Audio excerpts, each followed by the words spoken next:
Nepal police അവരുടെ X പേജിൽ പങ്കുവച്ച ഭീതിജനകമായ ചില ദൃശ്യങ്ങളുണ്ടായിരുന്നു.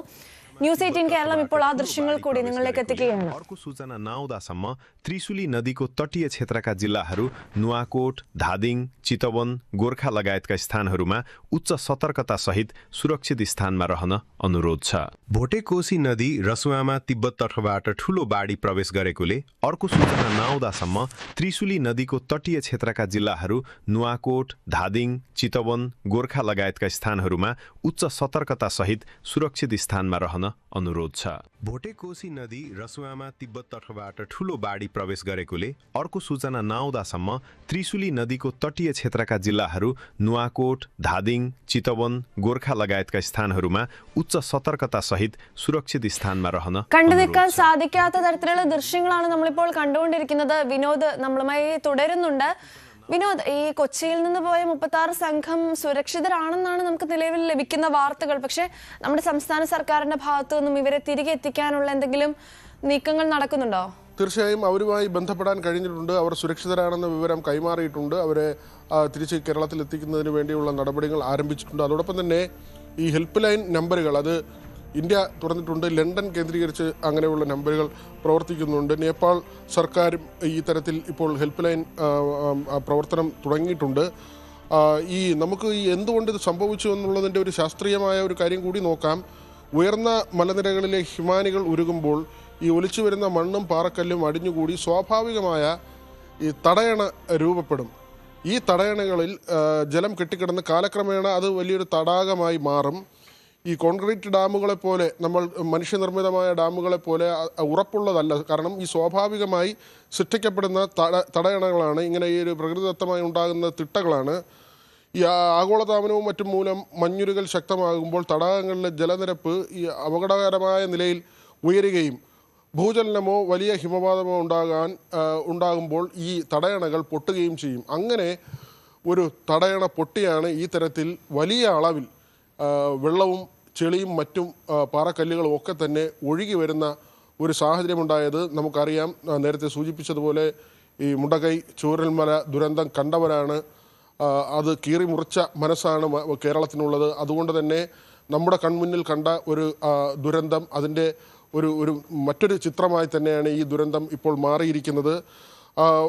ഇന്ത്യയുടെ ഭാഗത്ത് നിന്നുള്ള വലിയ ജാഗ്രത ഇപ്പോൾ തുടരുന്നുണ്ട്. ഈ മിന്നൽ പ്രളയത്തെ തുടർന്ന് ഇന്ത്യ നേപ്പാൾ അതിർത്തി പ്രദേശങ്ങളിൽ എല്ലാ സുരക്ഷാ മുൻകരുതലുകളും ശക്തമാക്കിയിട്ടുണ്ട്. പ്രളയജലം താഴേക്ക് ഒഴുകിയെത്തുന്നത് അതിർത്തി പങ്കിടുന്ന 2 പ്രധാന സംസ്ഥാനങ്ങളായ ബീഹാറിനെയും ഉത്തർപ്രദേശിനെയും കാര്യമായി ബാധിക്കുമെന്ന ആശങ്ക നിലനിൽക്കുന്നത് കൊണ്ട് തന്നെയാണ് നമ്മൾ നേരത്തെ പറഞ്ഞതുപോലുള്ള മേഖലകളിൽ ഗണ്ഡക് നദീ തീരത്ത് വരുന്ന ആ പ്രദേശത്ത് വരുന്ന ഗ്രാമങ്ങൾ വലിയ സുരക്ഷ ഉറപ്പാക്കിയിട്ടുള്ളത്. അവിടെ ആളുകളെ മാറ്റിപ്പാർപ്പിക്കുന്നത് വളരെ അപ്രതീക്ഷിതമായി ഇങ്ങനെ ഒരു ദുരന്തം ഉണ്ടായി എന്നത് തന്നെയാണ്. കാരണം നമുക്ക് പ്രതീക്ഷിക്കാൻ കഴിയുന്നതല്ലല്ലോ ഈ ഉരുൾപൊട്ടലും ഇങ്ങനെയുള്ള മഴവെള്ളപ്പാച്ചിലുമൊക്കെ തന്നെ നമുക്ക് പ്രവചിക്കാൻ കഴിയുന്ന അപകടമല്ല. ഇത് പകൽ സമയത്താണ്, പ്രാദേശിക സമയം 8 മണിയോടുകൂടിയാണ് ഈ ഒരു അപകടം ഉണ്ടാകുന്നത്. ആളുകളെല്ലാം തന്നെ അവരുടെ പ്രവൃത്തികളുമായി ബന്ധപ്പെട്ട് വളരെ സജീവമായി ഉള്ളപ്പോഴാണ് ഇങ്ങനെ ഒരു അപകടം ഉണ്ടാകുന്നത്. മാർക്കറ്റുകൾ ഉൾപ്പെടെ, അതായത് വലിയ ആൾക്കൂട്ടമുള്ള പ്രദേശമാണ് പല മാർക്കറ്റുകൾ. ഇങ്ങനെ മാർക്കറ്റുകളും പ്രധാനപ്പെട്ട ആളുകൾ തടിച്ചുകൂടുന്ന പ്രദേശങ്ങളും ഒക്കെ തന്നെ ഉണ്ട്. ടൗൺഷിപ്പുകളുണ്ട്. ഇതെല്ലാം തന്നെ ഒരു നിമിഷം കൊണ്ട് ഒലിച്ചു പോകുന്ന വാഹനങ്ങളൊക്കെ തന്നെ, പാർക്ക് ചെയ്തിരുന്ന വാഹനങ്ങൾ, ഓടിക്കൊണ്ടിരുന്ന വാഹനങ്ങൾ, ഇതെല്ലാം തന്നെ ഒരു നിമിഷം കൊണ്ട് ഒലിച്ചു പോകുന്ന തരത്തിലുള്ള ഏറ്റവും ഭീതിതമായ ഒരു ദുരന്തത്തിൻ്റെ കാഴ്ച തന്നെയാണ് ഇപ്പോൾ പുറത്തു വരുന്നത്. സെറ, വിനോദ്, ഇനി ഇത്തരത്തിലൊരു ദുരന്തം ഉണ്ടാകാതിരിക്കാൻ ശരിക്കും പറഞ്ഞാൽ നമുക്ക് എന്തെങ്കിലും ചെയ്യാൻ സാധിക്കുമോ? ഒരു മിന്നൽ പ്രളയമാണ്, പക്ഷെ എന്നാൽ പോലും നമുക്ക് എന്തെങ്കിലും തരത്തിലുള്ള ഒരു മുൻകരുതൽ എടുക്കാൻ സാധിക്കുന്ന തരത്തിലുള്ള ഒരു പ്രകൃതി ദുരന്തമാണോ ഇത്? സെറ, ഇതിലൊക്കെ തന്നെ പരിമിതിയുണ്ട്. നമുക്കറിയാവുന്നതാണല്ലോ ഇങ്ങനെയുള്ള മണ്ണിടിച്ചിൽ ഉണ്ടാകും. നമുക്കിപ്പോൾ മഴ മുന്നറിയിപ്പ് നമുക്ക് പ്രവചിക്കാൻ കഴിയും, അല്ലെങ്കിൽ സുനാമി പോലുള്ള കാര്യങ്ങൾ ഒക്കെ തന്നെ നമുക്ക് ഒരു പരിധിവരെ ഇപ്പോഴത്തെ ശാസ്ത്ര സാങ്കേതിക വിദ്യ കൊണ്ട് നമുക്ക് പ്രവചിക്കാൻ കഴിയുന്നതാണ്. പക്ഷേ ഇത്തരം കീഴ്ക്കാൻ തൂക്കായ മേഖലകളിൽ ഉണ്ടാകുന്ന മലവെള്ളപ്പാച്ചിലുകൾ അല്ലെങ്കിൽ മണ്ണിടിച്ചിൽ, ഇതൊക്കെ തന്നെ നമുക്ക് അങ്ങനെ പ്രവചിക്കാം. അല്ലെങ്കിൽ ഇപ്പോൾ നമുക്ക് കേരളത്തിൻ്റെ കാര്യം തന്നെ നോക്കിയാൽ ഈ പശ്ചിമഘട്ട മലനിരകളുണ്ട്. പലയിടങ്ങളിലും സെൻസിറ്റീവായിട്ടുള്ള മേഖലകൾ, അവിടെയൊക്കെ തന്നെ ജനവാസ കേന്ദ്രങ്ങളുണ്ട്. ഇപ്പോൾ നമുക്കറിയാം, നമുക്ക് ടൂറിസം കേന്ദ്രങ്ങൾ ഉൾപ്പെടെ വലിയ ഉയരങ്ങളിൽ പ്രവർത്തിക്കുന്ന സ്ഥാപനങ്ങളും കെട്ടിടങ്ങളും അവിടേക്ക് പോകുന്ന വിനോദസഞ്ചാരികളും ഒക്കെ തന്നെയുണ്ട്. പക്ഷെ അവിടെ ഒരു അപകടം പ്രവചിക്കുക എളുപ്പമുള്ള കാര്യമല്ല. പ്രത്യേകിച്ച് ഈ മഴ സമയത്തൊക്കെ ഉണ്ടാകുന്ന മണ്ണിടിച്ചിലോ ഇങ്ങനെ ഈ താൽക്കാലികമായി രൂപം കൊള്ളുന്ന തടയണങ്ങൾ, ഒരുപക്ഷെ അതൊക്കെ വനത്തിനുള്ളിൽ ആയിരിക്കും അങ്ങനെയൊക്കെ രൂപപ്പെടുന്നത്.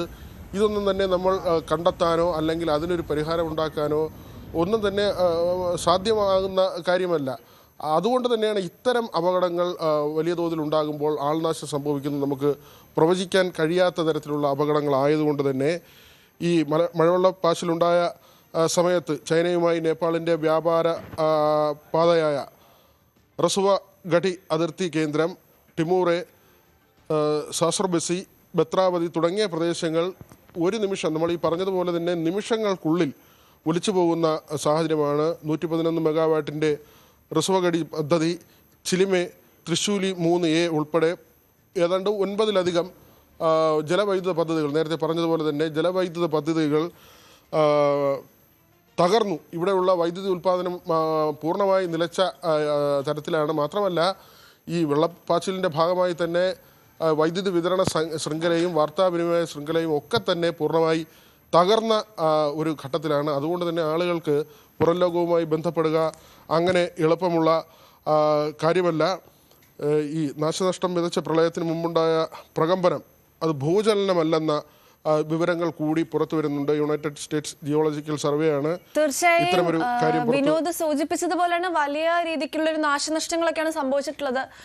19 പാലങ്ങൾ തകർന്നിരിക്കുന്നു, 40 കിലോമീറ്ററോളം റോഡ് തകർന്നിരിക്കുന്നു. നമുക്ക് ഒരു തരത്തിലും പ്രവചിക്കാൻ കഴിയാത്ത രീതിക്കുള്ള ഒരു ദുരന്തമാണ് സംഭവിച്ചത്. മലയാളികളെ സംബന്ധിച്ച് നമുക്ക് ഈ ചൂരൽമലയിലെ ദുരന്തം ഒക്കെ നമ്മൾ ഭയപ്പെട്ടു പോയ നിമിഷങ്ങളായിരുന്നു. അത്തരത്തിൽ ഒരുപക്ഷെ അതിനേക്കാളും ഭീതി ജനിപ്പിക്കുന്ന രീതിക്കുള്ള ഒരു സംഭവമാണ് ഇപ്പോൾ നേപ്പാളിൽ സംഭവിച്ചിരിക്കുന്നത്. എന്തായാലും ഇപ്പോൾ അതുമായി ബന്ധപ്പെട്ടുള്ള കൂടുതൽ വിവരങ്ങൾ, അതായത് പ്രദേശത്തുള്ള വിവരങ്ങളും ഒക്കെയായി രഞ്ജിത്ത് രാമേന്ദ്രനാണ് ഇപ്പോൾ ന്യൂസ് ഡെസ്കിൽ നിന്ന് നമ്മളോടൊപ്പം ചേരുന്നത്. Ranjith, good morning. വലിയൊരു ദുരന്തമാണ് സംഭവിച്ചത്. നമുക്ക് വിഷ്വൽസ് ഒന്നും കണ്ടു നിൽക്കാൻ സാധിക്കുന്നില്ല, അത്രയ്ക്കധികം ഭീതി ജനിപ്പിക്കുന്ന തരത്തിലുള്ളതാണ്. ഇപ്പോൾ എന്താണ് പ്രദേശത്തെ സാധ്യത? ഇനി ഇതുപോലെയുള്ളൊരു സംഭവം ഉണ്ടാവാനുള്ള എന്തെങ്കിലും സാധ്യതകൾ ഉടലെടുക്കുന്നുണ്ടോ? രക്ഷാപ്രവർത്തനങ്ങൾ എത്രത്തോളം എത്തി നിൽക്കുന്നു? ഇന്നലെ രാത്രിയൊക്കെ അവിടെ തെരച്ചിൽ എന്തൊക്കെയൊക്കെ നടന്നിരുന്നോ? സാറ, ഇത് നമ്മൾ ഈ പ്രദേശത്തിൻ്റെ ഒരു ഭൂമിശാസ്ത്രപരമായ പ്രത്യേകത കൂടി ഇതുമായി ബന്ധപ്പെട്ടതും ചേർത്ത് വെക്കണം. കൂടുതൽ വാർത്തകൾക്ക് news 18 Keralam YouTube channel subscribe ചെയ്യുക.